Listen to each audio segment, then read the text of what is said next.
Welcome back to Synergy Bonus. A bunch of guys that like to sit around, drink, and talk about games. Although tonight we're doing something a little different. Normally we review, drinks from, local breweries, wineries, distilleries, somebody's moonshine. Me homebrewing. Doug homebrewing. I have another batch for the next week. Coming soon. To our taste buds, not near you. But Because fuck you. Spoony here was appointed, shanghaied. Basically, I'm going to be bartending for a couple of days in the near future here. So, And they requested some custom drinks. drinks. So I was just testing out just some random stuff. So this one here seems to be that looks like a zombie or something? Or? It's not a zombie. I don't know what we're going to call it, but I feel like if this were the 1980s, that I drink this and get superpowers. No, maybe. I don't know. Okay, would you restore all of my mana? It would restore all of my mana. Here goes for the mana potion. Oh, that smells like pineapple. You're a bad man. You're a bad man. Travis. You know he doesn't eat fruit. So he doesn't like 90% of what's in that. Oh, it tastes like a Jolly Rancher. Which means it's sugar and there's no actual fruit in it, so Trav shouldn't have any problems with it. Mixed with, like, the blue raspberry ices. What do you call this? I don't have a name for it yet. I'd drink it. Yeah, like if you want a blue raspberry icy, it's going to kick your ass. This is kind of... I mean, these are some very simple things. I mean, I'm actually just drinking a watermelon vodka with Sprite just to... He's a basic white bitch. Well, I really don't know. We're not kidding. There's Uggs under the table. No, there's not. I have there is a boot. I have a broken foot and a broken finger. For those of you who saw our golf stream, Which, it was not many of you, but if you did... kind of why it got cut short. Yeah. The rules were he was 5 points ahead, and if you're 5 points ahead, we have to break your hand. That's not the handicap we use. But for what I'm drinking, I used Sky Watermelon. For what Trav is drinking here, I used a Pinnacle Pineapple Vodka, some Blue Curacao, and some Sprite. And Greg, what are you drinking? Well, it's black like my soul, so... Anyhow. Anyways. What are you drinking? I know we put rum in this, and I do believe pineapple vodka, and then I added Dr. Pepper. Dr. Pepper. Well, I can taste the pineapple, and the Dr. Pepper's gone flat. Pineapple surprise. Yay! Boom. If we would have just used, I think, regular Coke... This is going to be weird because I don't like diet. Well, it's very similar to what I would use for the... Yeah, Diet Dr. Pepper almost tastes it's almost like a... well... Oof, all I taste is Dr. Pepper. It's I don't even taste the Dr. Pepper at this point, but then I've been drinking. It's something piratey. Oh God, I got scurvy. But there's fruit, so there's scurvy. Plenty of fruit in this one. This is what I get for not eating fruit for a year and a half. Anyways. Yeah.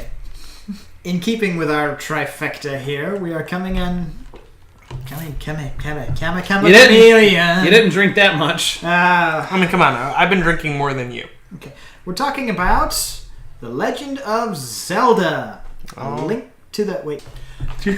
We're talking about The Legend of Zelda, A Link to the Past. There we are. The third installment in the Legend of Zelda franchise.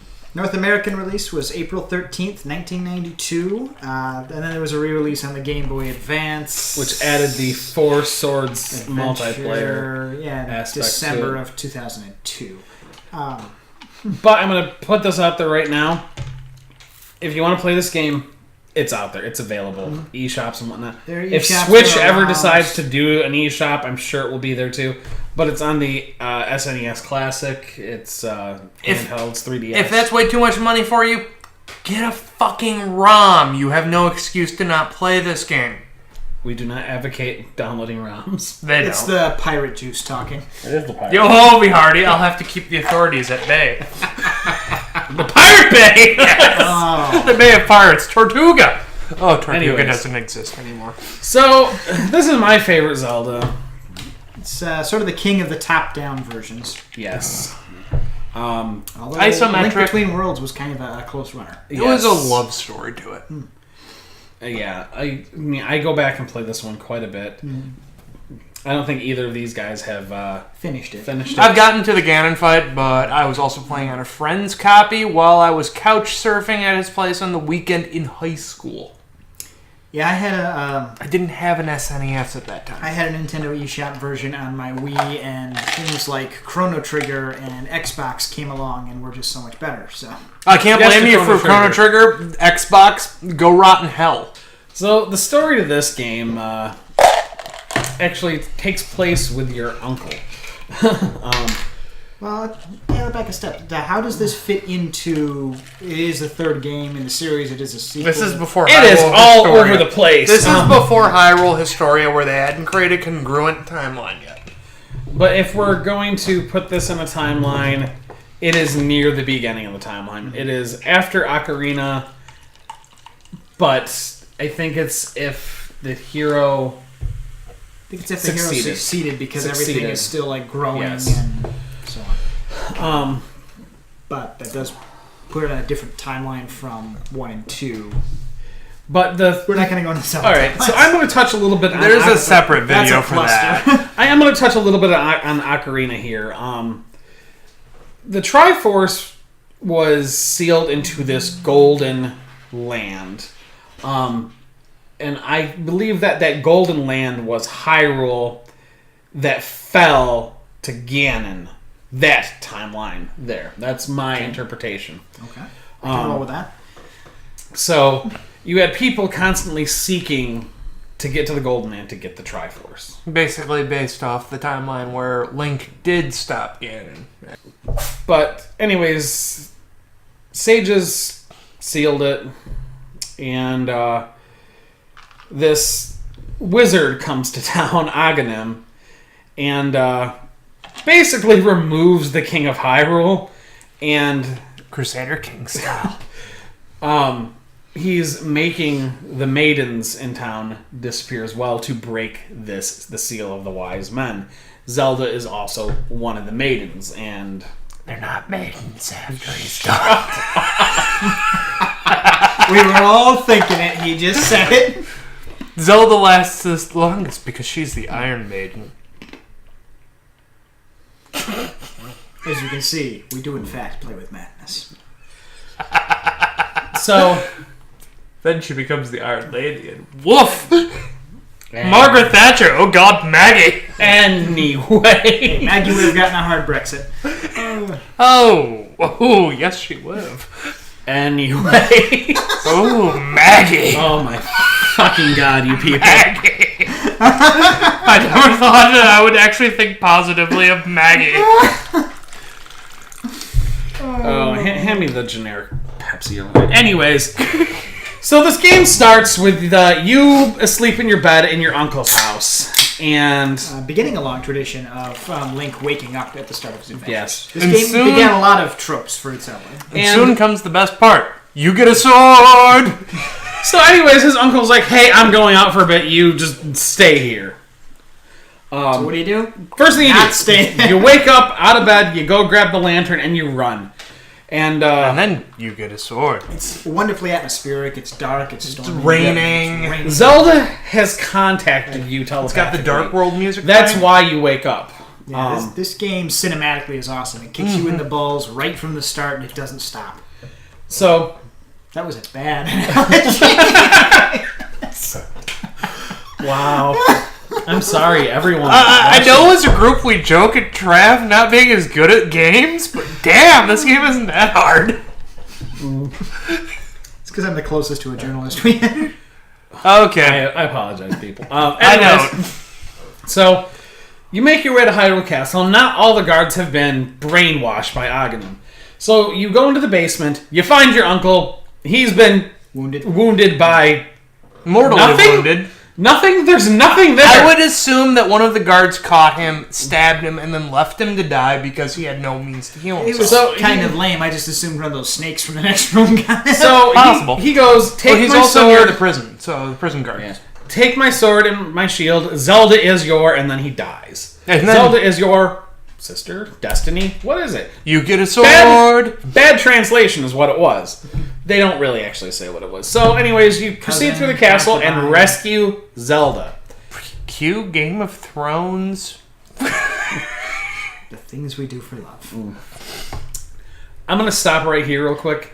Brando did an amazing cover of the entire Light World soundtrack to this game, and it's great. It follows the story, and it's ridiculous, and I love it. That's what I've been referencing this entire time with I Got a Sword. Yes, and he's an elf with a really large penis.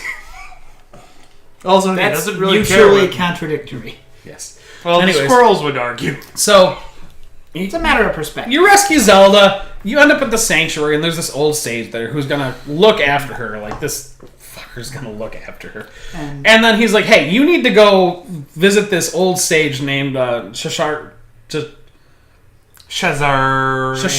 I don't know. Yeah. It's a very bad Insert Elvish Hyrulean because their language is still equally bullshit. Shasharla. I don't know. It's like Worcestershire sauce. It's Worcester.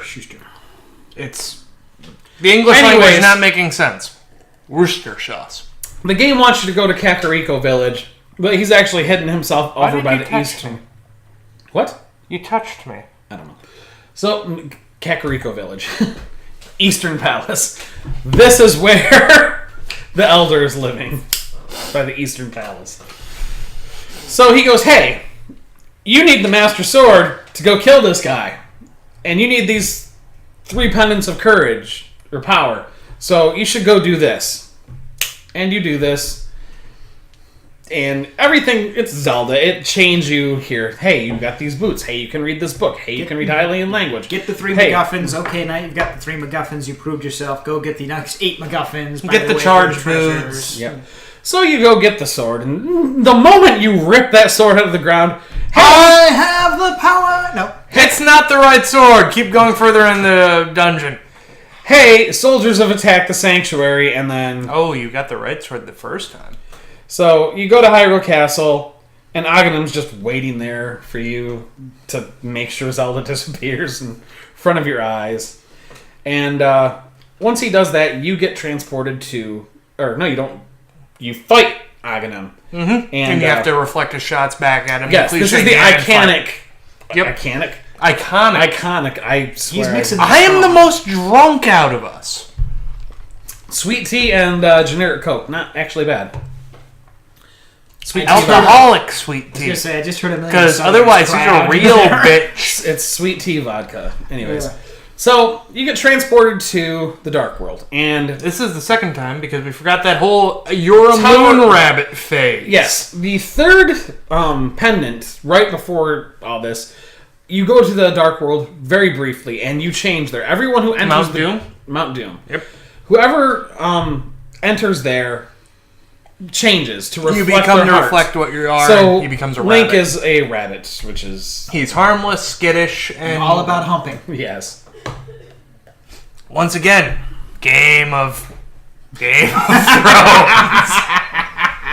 I'm sorry, people. I'm gonna keep saying I'm sorry.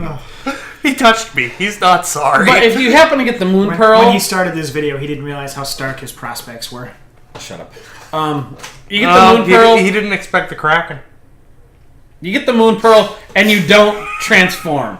That's your treasure from the third tower. So, that's a little suggestive, isn't it? The Moon Pearl? Well, he was a Moon Rabbit earlier. Next what? He's going to turn into Sailor Moon? Anyways, you go to the Dark World. And guess what? You got to go rescue the maidens. So you go to these 8 shrines and rescue the maidens. And one of them is Zelda. And they're not maidens afterwards. Sort of, and some dickery happens and whatnot. And you get this mirror that allows you to transfer back and forth between the 2 worlds. And you go and deal with a dead kid in a stump in a forest outside of Kokurai Village. He dies. He really does. He wasn't dead when you met him, okay? It's because you met him. And he gave you the ocarina. He dies. I'm a monster. Yes, you are. This game suffered pretty severely at the hands of Nintendo of America's censorship board. Woolseyism. Woolseyism is the actual term. Woolsey, I'm thinking Cardinal Woolsey from... No. Doug will, in the post editing, I will get the information for him, but this guy's name right here was one of the directors for translation and localization for Nintendo during that era. He's the person responsible for so many of the religious references being removed and translated. He's also responsible for the phrases like, "You son of a submariner," FF6, and also, "You spoony bard," because he had to translate it because that's not appropriate for Americans. Fuck you, America. Yeah. So we referenced a few translation issues and localization issues. That's all Woolseyism. The term, because of his translation, is Woolseyism. See, here I was thinking Cardinal Wolsey, the guy who oversaw Henry VIII's first divorce from Catherine of Aragon. But, yeah. Yeah, that's past Crusader King timeline. The big thing that this one got hit with was the removal of any and every religious reference. That would heavily be Woolseyism, the frickin' Nintendo censorship fairy. Captain SNES. The Sanctuary's been mentioned a few times. It's very clearly a Christian chapel. All of the priests were redubbed sages, which is a thing that the series is stuck with. Mm-hmm. You know, they scrubbed like crosses from tombstones and. Ultimately, it worked out in their benefit because it wouldn't make sense because it's its own thing. Why would they have a crystal dragon Jesus? Mm-hmm. Mm-hmm. But back on track. Yeah. Like it all works out too. Like just, I mean, eventually you fight Ganon, and it's great. You get your wish and make everything better, and that's the story of. But the thing that led me into that was the kid dying in the stump. He does die in the Japanese version. In the American version, he fades. I think, he doesn't fade. He turns into a stump or something? He turns into a stump. Okay. He doesn't turn into a stump. He turns into a piece of wood. So in Kakariko Village, this kid disappeared. You actually go into these woods and you see him playing for the animals with the ocarina, and he disappears. When you go to the same area in the Dark World, he's this weird looking. He's mutated to reflect creature. What he is in his heart. So he's there. He goes, I buried my ocarina, which is weird because he was playing it. Here, why don't you take this shovel and go find it? So you go back to the light world. You find it. You go back. He's like, you found it. That's great. Can I hear the song? You play the song, and he's like, that makes my heart happy or something like that.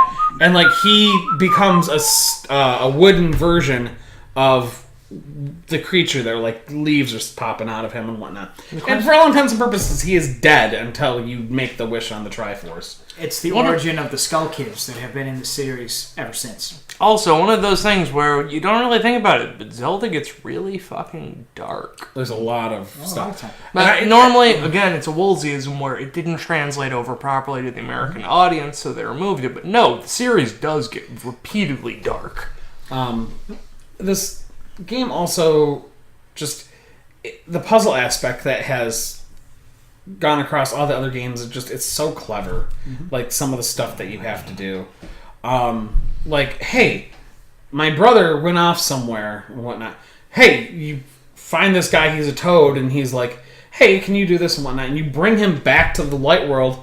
Hey, we'll forge your sword for you. And that's how you get the silver sword. It's the upgraded or white sword. White sword. So, and a lot of this was possible because, like, the first two games in the series had been a breakaway hit or pair of breakaway hits. So even though number 2 wasn't as well received, but it was still very well received as far as it goes. In general, I like number 2. It's a phenomenal game that has its flaws. It's one that I think is long overdue for a remaster. Then again, I also like Simon's Quest. I'm going to interject here before you go on. There was actually talks about potentially going back to number 2 and remastering it. Excellent. As long as they keep... I actually read that article yesterday. Save points. So long as they keep I am error. I think they'd almost have to. It's become iconic at this point. But because he is error. Because the first two games were such well-received hits, Nintendo was willing to sink a whole bunch more time and money and technology into this game, which is why it became so much of what it was. And it also broke a trend. Up to this point, Super Nintendo cartridges typically have 512 kilobytes of space on them. With the exception of a couple of Squaresoft's games. Like Square just set the grounds for we need more data. Yep. This one they turned around and gave it a full megabyte on there, which at the time was a lot. Yeah. Which is part of why it was so complex. Again, this was a launch title for the Super Nintendo. This game also kind of set the tone for music for the rest of the series, actually, with Zelda's Lullaby. It also set up a couple of like the races that previously had been villainous. The Zoras. The Zora, specifically the one Zora that you can diplomacy with. King Zora. Yep, King Zora. In the next installation, the Zora were actually a positive race you could interact with. Yeah, the music in this game was phenomenal. Not only did it set the tone of like the musical interface and the instruments for every game thereafter, but like a lot of the iconic scores that you immediately associate with The Legend of Zelda, aside from the overworld theme, because that stems from the very first game, but a lot of the other things, as you said, Zelda's Lullaby, Ganondorf's theme, the Fairy Cave theme, were all originated in this game, and it's such a popular soundtrack that like there was actually a soundtrack, 2 CDs, first CD is 44 minutes, second CD is 54 minutes. The Legend of Zelda Sound and Drama, released in '94, and it's out there and you can get that. It's a good listen. It's an oldie but a goodie, just with how well it's aged and moved on.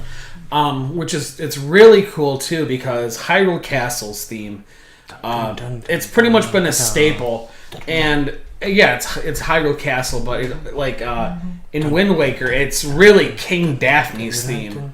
So it's just a phenomenal soundtrack. And actually, back when this first came out, Nintendo Power ran a comic. Actually, they ran 2 comics. They ran one for Mario World, which was funny, and they also ran one for Link to the Past. And you can actually buy both of those in basically like a trade paperback format. And it's a wonderful, wonderful comic. It follows the story for the most part. I mean, it's pretty loose on some of the telling. They added an original character, Rome, who his Dark World persona is like an eagle, but he's a sharpshooter. He actually has these silver arrows that you need are essential to defeat Ganon. Mm-hmm. So one of the things that it's a gameplay element they added in that I just love due to in D&D, World of Warcraft, anything, I love this style of combat, and it was something they added in this installation of the game. If an enemy goes to strike at you with a ranged weapon or melee weapon and you're facing them, because you've got sword and shield, ting, you actually block with the goddamn shield. And you can neutralize the enemy. It's not just decorative. But, yes, they actually added that in, and in subsequent installations, your shield has much more use. Another thing that this started was Ganon's human form, Ganondorf. It mentions that there was a thief named Ganondorf who went to the Dark World and seeking the golden power. Which again kind of lines up with the Dark World. I want to say Dark World. The future time of Ocarina. Yeah. We have to go and actually do a Hyrule Historia episode just to break it down. Yeah, it's a mess, but it. So we mentioned that this is a top-down isometric game. Yes. Talk to me about the controls for a little bit. The controls are so rock solid. Like, it's aged well. It's aged well. Whatever button you press, it does what you want it to do. The timing is perfect. As Greg was mentioning with the shield, if you're just walking along, the shield's right there and whatnot, and it'll block stuff if it happens to hit you right there. But one of Link's abilities is to charge his sword. When you do that, the shield goes out to the side. So you won't be blocking shit. You won't be blocking stuff except for that side. And there are times where I'll do that. I'll just walk along, block it. Oh, someone's in front of me, and then I'll just unleash that. But every weapon, every item, everything feels good like it should. Let's see. The hook shot has a stun effect. The boomerang has a stun effect. The bow and arrow has this satisfying, and it's powerful. Bombs are kind of a pain, but you get used to it. As with any Zelda game. There were some weird items. There were 2 canes. One was an ice one. And one was a fire one, but you could actually use it to put down a block. Mm-hmm. And if you hit it again, it would explode into fire. There was a cape that turned you invisible. Now, with a musical theme, could I make a song of Fire and Ice? Or... Oh my god! And then there was several medallions that had area of effects. There was a great fairy fountain where you could oh god! Why are you showing the giant fat fairy? She looks like she drinks nothing but Pabst Blue Ribbon. In her trailer park. I'm actually referencing Captain SNES for that. She is essential to progressing the game.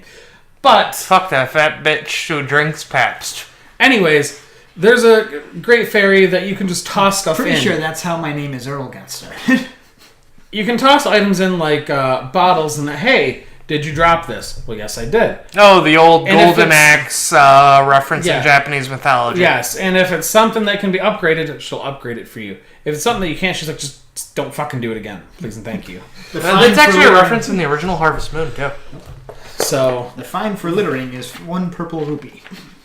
Holy shit! I'm leaving Hyrule to go to another town. The control taxes are too damn high. The control is good. The music is good.